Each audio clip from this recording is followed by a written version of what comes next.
purely spatial movement patterns that enter the eye and are then EYE and are then picked up by the visual nerve and conveyed to the brain, where the perception of the color red, for example, comes about.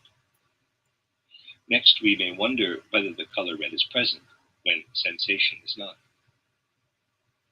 We could not perceive red if we had no eyes, or the sound of bells ringing if we had no ears. All of our sensations depend on movement. Greetings and welcome. This is a reading from Llewellyn publication, New Worlds of Body, Mind, and Spirit, since 1901. We will be reading Tarot, the working of Path 32, Malkuth to Yesod. Let's get right in there and see how it goes.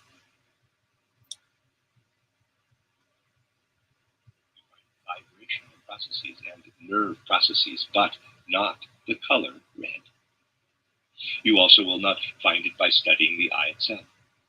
It is neither outside us nor in the brain.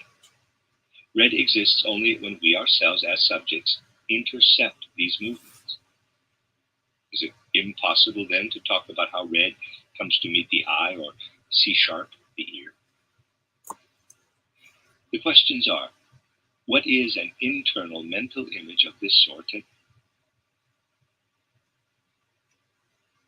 You can't complete the Rise of Kingdoms mission to defeat the barbarians? Then you have to spend a day with the world's most dangerous criminal.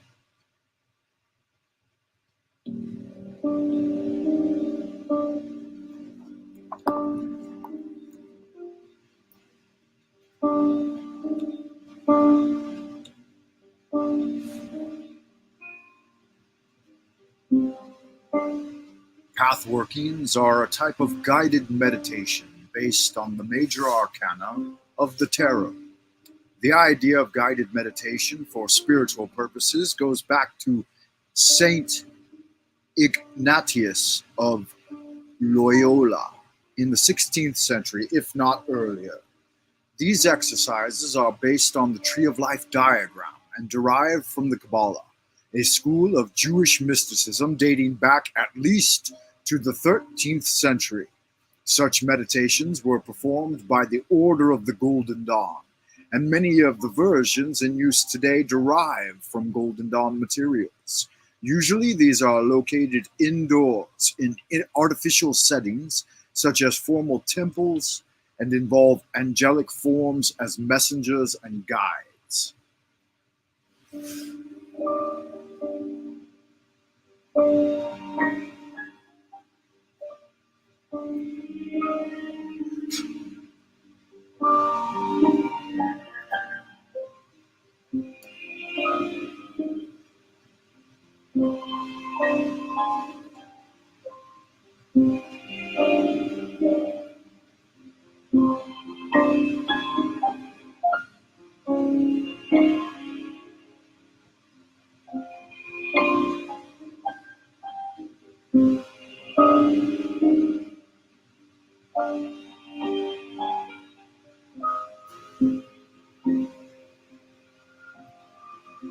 The Tree of Life maps several symbols. Readers aside, forgive me. The Tree of Life maps several symbol systems onto one representation.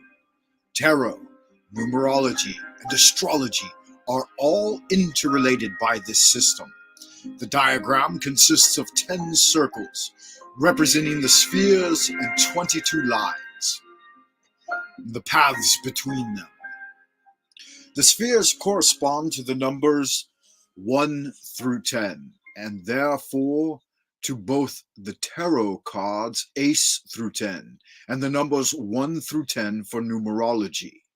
The 22 paths correspond to the major arcana of the tarot deck, but are numbered 11 through 32 because the numbers 1 through 10 already represent the 10 spheres.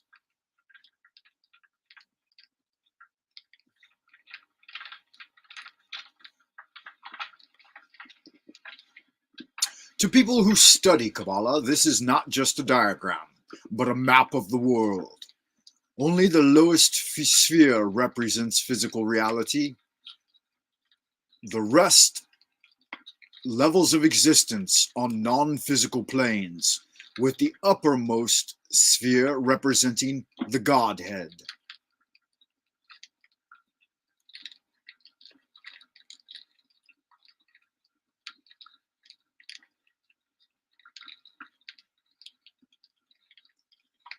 Quick readers aside, we've got Kether at the top, down to Hokmah, Bina, over to Chesed, Geburah, Tifereth, Netzach, Hod, Yesod, and Malkuth. End of readers aside. The lowest sphere is called Malkuth, kingdom, and corresponds to the physical world. The path from Malkuth to the next sphere, Yesod, the foundation, is path number 32 and is represented by the world card. Yesod is the lowest astral plane. So this is the path from the physical to the astral.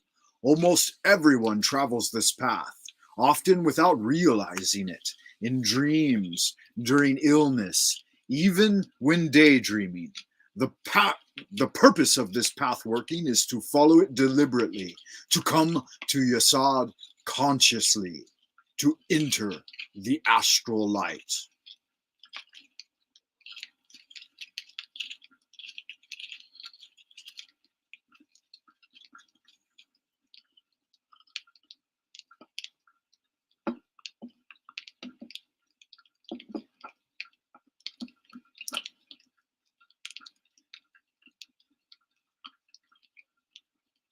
Successful path workings require some preparation.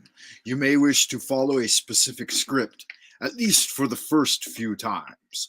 After that, it is possible to study the card of the path you wish to work. Immerse yourself in its symbolism and use that as a starting point for your meditation.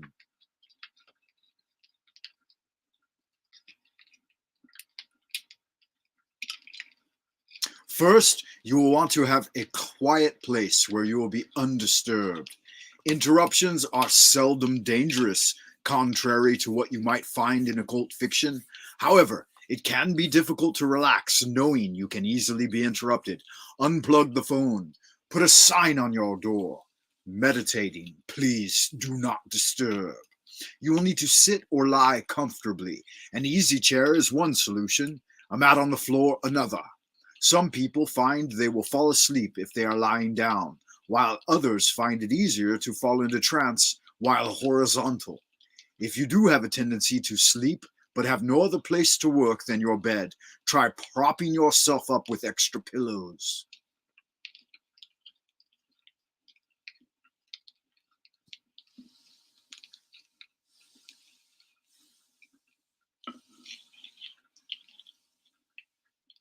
It is best to do this sort of work at least an hour after a meal, because a full stomach may encourage sleep and tends to discourage astral vision.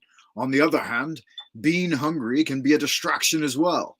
Plan to have a snack available after you are done. It will help ground you.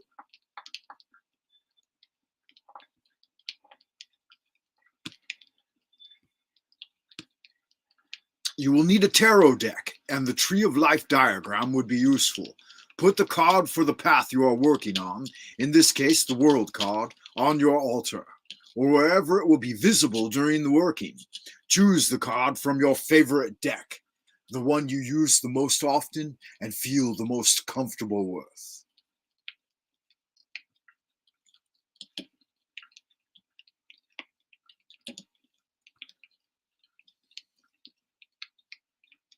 The working of Path 32, Malkuth to Yesod.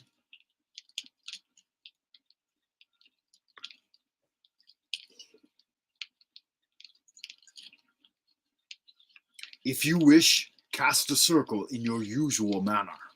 Get into a relaxed position, either lying down or sitting with some back support. Visualize the following scene as if you were there. Release your mind from the idea of the real and the unreal. Imagine all that follows as vividly as you can.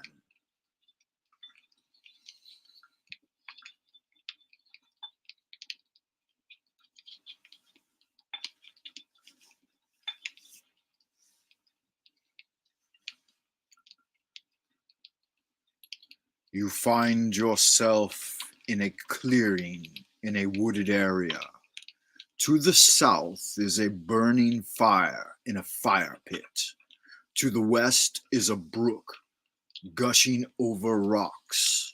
To the east, the land drops off sharply, and you gaze out at clouds floating in the distant and birds flying through the blue sky. To the north, the land rises up steeply, and there is the mouth of a cave.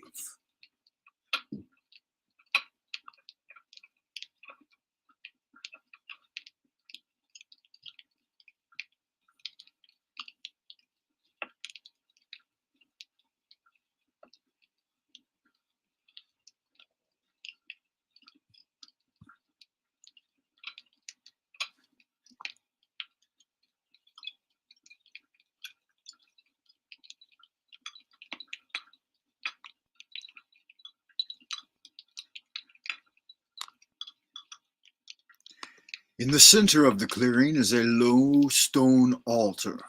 On the altar are a simple pottery cup or chalice and a stone knife, perhaps of some pale flint. There are wax spots on the altar where candles have been burned down. The altar itself is perhaps a foot high, of stone roughly shaped. It is about 3 feet wide and 2 feet across. There is also a pentacle of bronze or other dull metal, and a porcelain incense burner for burning resins or coals.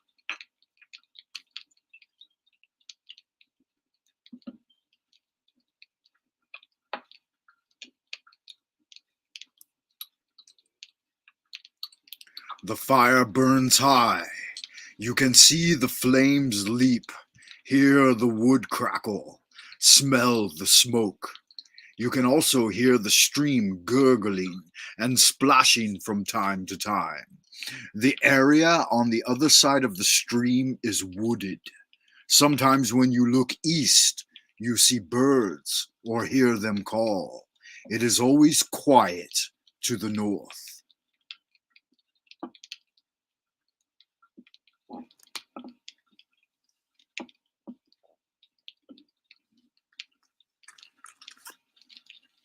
The land slopes gently down at the south and very slightly at the west.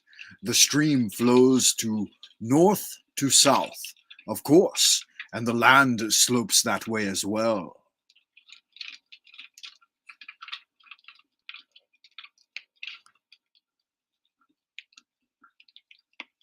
You move to the mouth of the cave.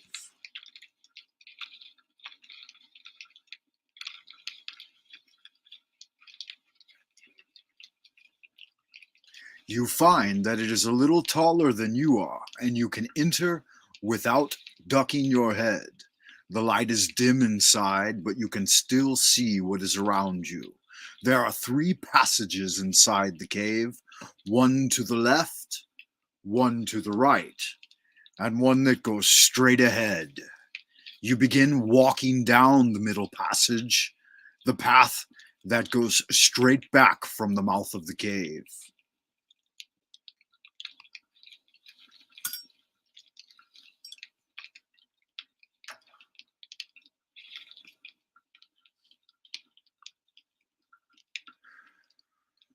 The rock is hard and uneven under your feet.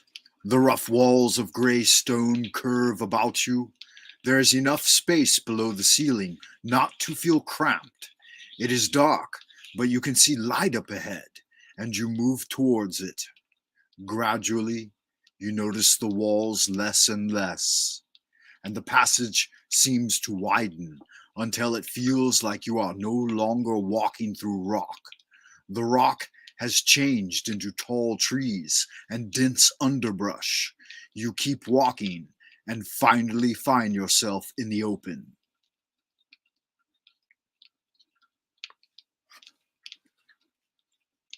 You are standing at the edge of a large grassy field. There are many people here, or perhaps beings is a better word. There are also animals and mythological beings like fauns, gargoyles, and elves. The weather is pleasant, bright, and sunny. A few large trees shade the area.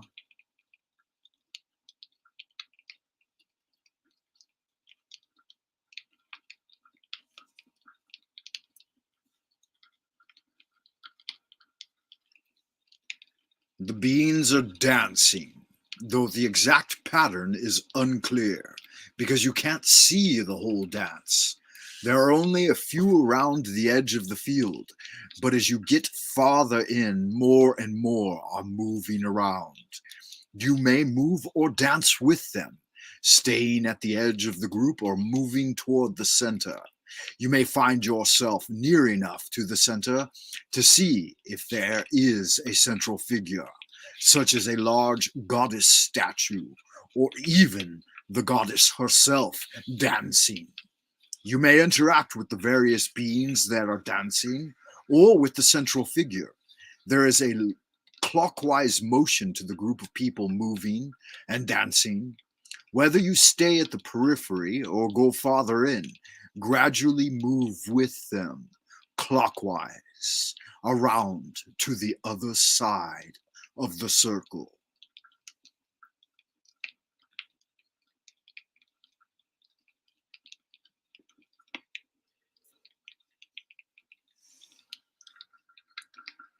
When you have reached the far side of the circle of people, start walking from the group.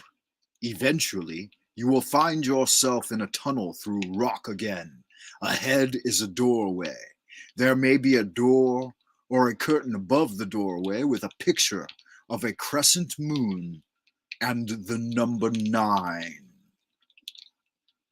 There may be other symbols on the door as well.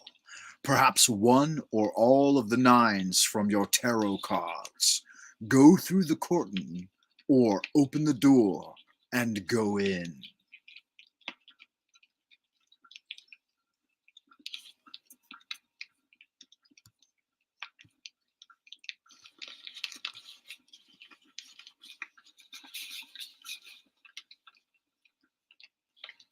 This is the sphere of Yesod, foundation, the astral light. This is the start of the astral planes. In here, it may seem misty, hazy, or smoky. The light is dim, colored violet or purple. You may hear faint music. The place will seem very large, perhaps with dimly perceived forms. You can't tell if there are other people there or not. There is a central altar that is a 9-sided stone. If you decide to approach it, you may see it is made of amethyst. Notice whether there are any objects on the altar. When you are ready to leave, turn and exit through the door you entered. It will have the number 32 on or over it, or there will be a picture of the card on the door.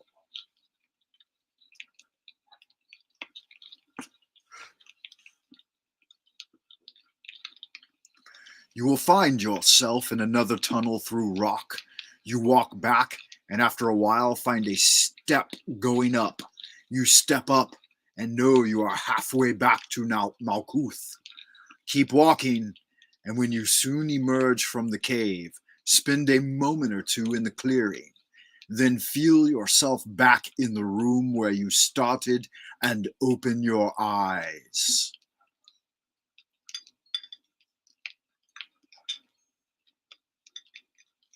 Take a few minutes to think about what you have experienced.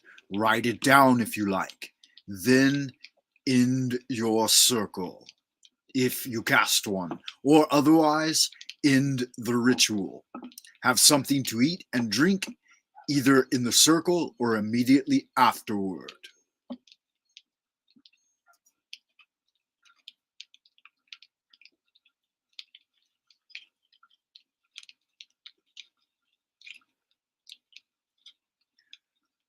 This has been a reading of an excerpted from Llewellyn's 2008 Tarot Reader.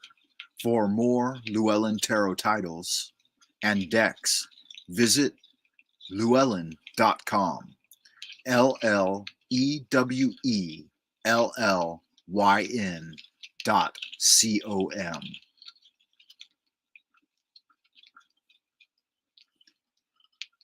Thank you for participating, and I hope you enjoyed this reading of A Pathworking from Malkuth to Yesod.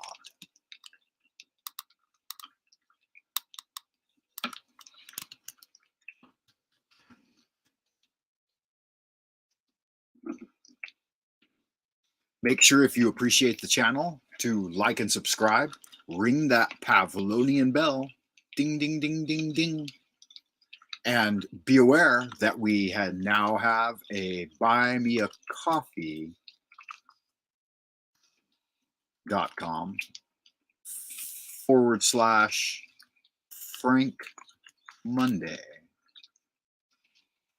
That has opened, and quite a few of the patrons have supported the channel.